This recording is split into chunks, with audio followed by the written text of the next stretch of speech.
ফার্স্টেই দেখিয়ে দিলাম আর্ট করার জন্য কিন্তু আমি এই ব্রাশগুলো ইউজ করে থাকি। যাদের কাছে নেই তারা কিন্তু চাইলে এটা পারচেস করে নিও, ভীষণ হেল্প। শুধু সিলস নয়, তোমরা চাইলে যে কোনো ব্র্যান্ড থেকে এটা কিনতে পারো, নন ব্র্যান্ডেডও কিন্তু পাওয়া যায়। তবে হ্যাঁ, ব্রাশ কেনার সময় এই জিনিসটা অবশ্যই খেয়াল রাখবে যাতে ব্রাশের যে ব্রিসেলস গুলো হয় সেগুলো যেন ভালো প্রোডাক্ট কিন্তু অলওয়েজ ম্যাটার করে। চলো আজ আমি তোমাদের সাথে ছোট্ট করে একটা কথা শেয়ার করি। 2 থেকে 3 দিন আগে একটা ছোট্ট বোন আমাকে জিজ্ঞাসা করেছে, দিদি আমি নেল এক্সটেনশন শিখেছি কিন্তু আমার কাছে কোনো ক্লায়েন্ট আসে না, আমি কোনো ক্লায়েন্ট পাই না, কি করব তুমি প্লিজ আমাকে একটু সাজেশন দাও। অনেকেই ভাববে কেন আমি তাকে বোন বললাম।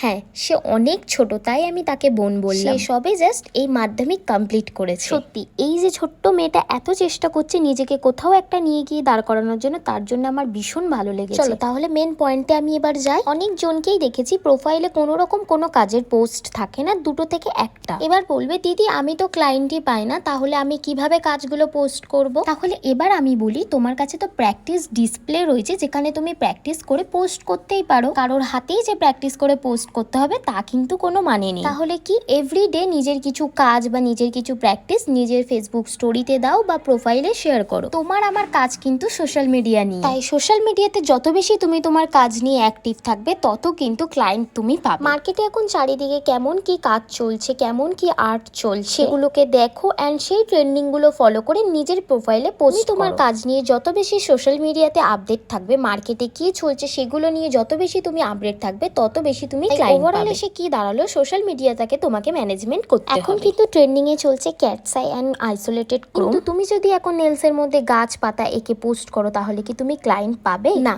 কখনোই পাবে না। তাই জন্য তোমাকে কিন্তু ট্রেন্ডিং ফলো করতে হবে। আমার দিক থেকে যতটা বোঝানোর ক্ষমতা রয়েছে আমি তোমাদেরকে বোঝালাম। যদি কারোর কোনো রকম কোয়ারিজ থাকে আমাকে অবশ্যই কমেন্ট করতে পারো, নিশ্চয়ই আমি তোমাদেরকে রিপ্লাই করব। চলো তাহলে টাটা।